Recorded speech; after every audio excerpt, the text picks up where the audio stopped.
So welcome Dr. V to the EBM Scholars Show. Thank you. And today it will be my first time to interview in English. We have done a couple of videos in Swahili. So for those people, it will be their first time to come across you. Why do we start with Dr. V? What's your name and what is that professional title comes from? Oh, okay. Yeah.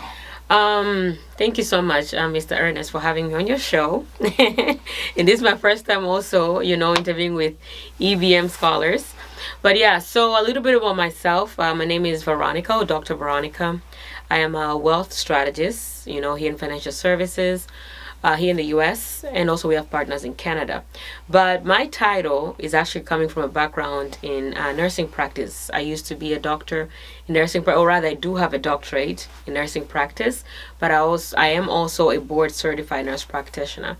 And that's where I did start before I got into financial services. So that's why the doctor title is still there. Yes. I usually wonder why you move from being a nurse professional and just go to become financial person, expert in the finance part, because we know many immigrants, when we come here, just you study nursing and you went to the level of doctorate. So why did you make that shift? We know that being a nurse, being in a medical field, you get a lot of money. So why did you decide to put a pause on that particular field to go to the finance or financial aspect? Yeah, thank you so much, Ernest, for that wonderful question. So for me, my experience was a little bit different, because when I initially went to nursing, it was not because of money, but rather it's because I did honestly enjoy healthcare, and I thought I was going to be a doctor, like a medical doctor. But then when I came to the US from Tanzania, what I learned was medical school is a second degree. So I just was like, so what should I do? Should I do like what? Business first and then what should I do? So my mother said, hey, just pick something that's going to give you a job, because that's the only guarantee I have is to help with your first degree. So that is when some friends at that time in Texas advised them. They say, you know what? How about you do nursing? Because when you do nursing here in America, you have so many privileges, not that far from being a doctor. Of course, depending on what kind of nurse you are. So that's what I did. And then I definitely enjoyed nursing. I enjoyed healthcare, enjoyed the career. But one thing I also noticed was that, yes, we're making a lot of money. As a matter of fact, I did make a lot of money even when I was a travel nurse, but I didn't see the money. Yeah. I remember a lot of people would say, hey, COVID pay. If you ask all those nurses that went and got COVID pay, where is the money? Yeah. Now it's 4 years later. It's not there. So later I got to understand that no matter what degrees you have, how much education you have, if you don't understand money or how it works, or rather how the system or the financial system works, then guess what? Everything's still going to be in vain.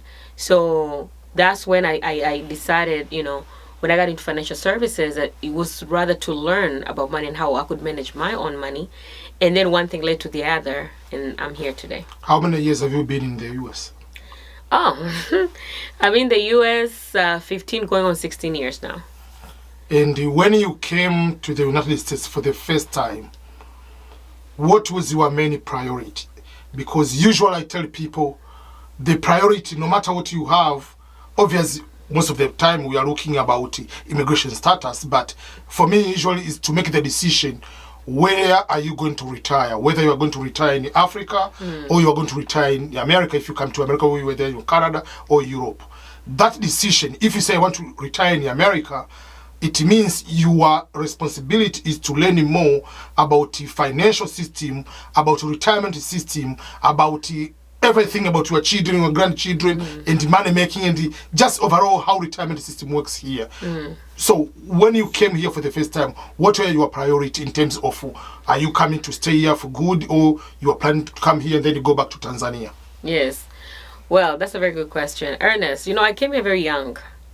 My priority was just to go to school and go back home. I was literally thinking, when I'm done, I'm going back home. Even when I was done with my first degree, I was telling my mother, hey, I'm going back. She was like, going back to do what? You graduated with nursing? In Tanzania, nursing is not like, it's a little bit different from here.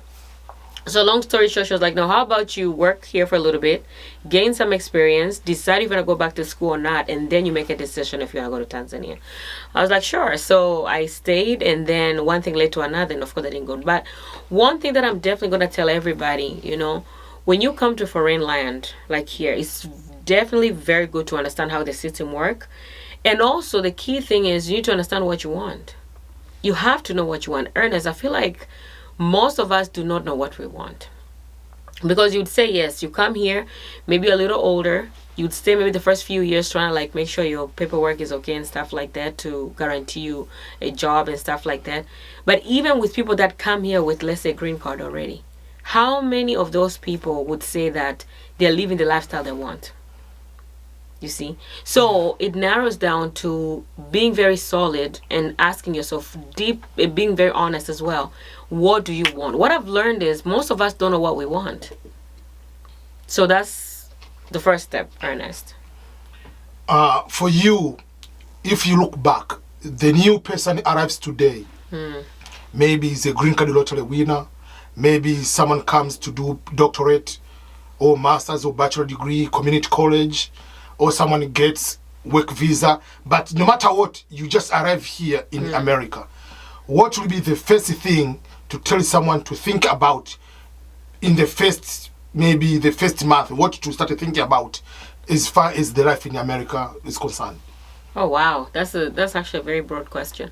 So one thing I would definitely say is learn the system.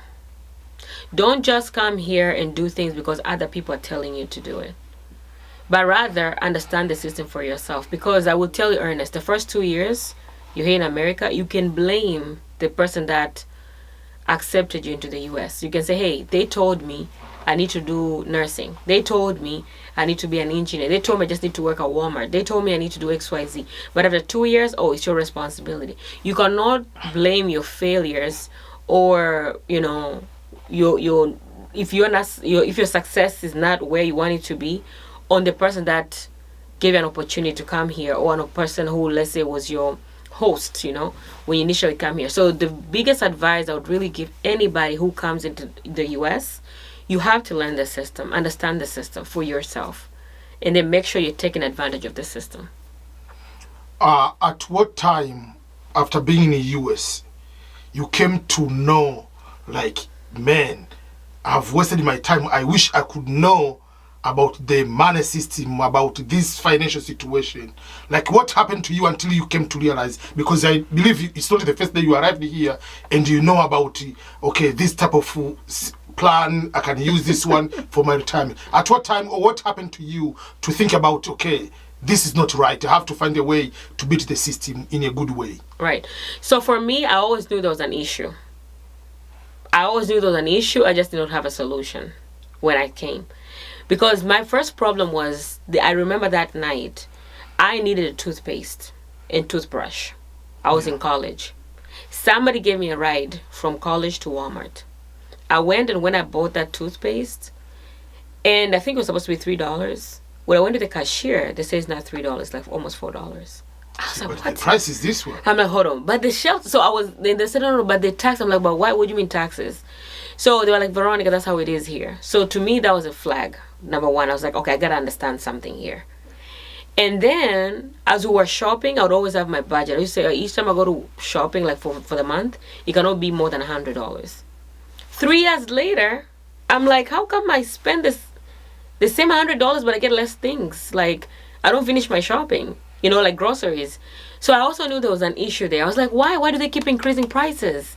I'm like, I don't like America. They keep increasing. So because I was so ignorant and I didn't understand there was something called inflation, I was just getting upset, and I was so quick to argue. Like, I was so defensive. Like, I was always that person who was defensive because I felt like it's not fair. Okay, I always felt like somebody's there to get me or something like that. I used to have that kind of mindset. So fast forward, when I think at that time I was just like 29 or 30, like about few years ago, like 4 or 5 years ago. Somebody, actually 4 years ago to be more, almost 4 years.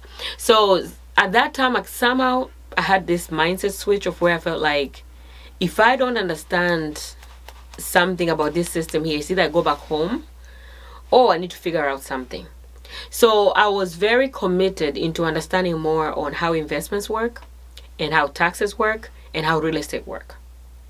And then it was just by fate, I met a lady who educated me a little bit on the financial piece, even though I did not understand. So I was more curious to know how she learned. And then that's when she told me she was licensed. So I decided to get my own license. And that's how I started learning one thing after the other. So it was like around when I would say when I was 29, 30. That's when I was like, you know what? If I've been in America for the last 10 years and I don't quite get things, what would the next 10 years do for me? So I was like, I have to know. And mind you, I had a PhD already, right? I had a doctorate degree. And I still felt like I don't understand money. So I had to really have a tough conversation with myself and decide, you know what? I have to learn about the system. So that's what happened. Majority of people, it can take even 50 years there in America and they do not have no clue.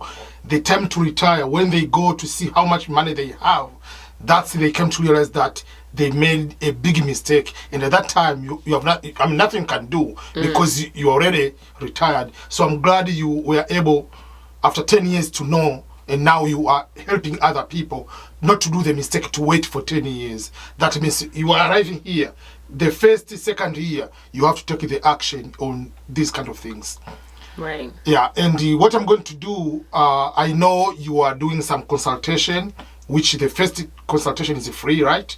Mm-hmm. But it will be for only people who are in the United States and the people who are in Canada, because that's where you are licensed. You cannot give advising for someone who is in Cameroon or in Ghana. You are not licensed in Ghana, using CDs and the other whatever their currency they are using. So I'm going to put the link on the description where someone who is in the US can be able to give the initial consultation details, and once you do that one, they'll be able to get the call and the email from you. And that one, it is through my website, but it will be linked to Dr. Veronica, where she'll be able to get those kind of aspect to your basic information and for you to be able to do that. Just remember that it doesn't matter whether you are first day in America, whether you are been here for 50 years. It's not too late. Just start as soon as possible. True.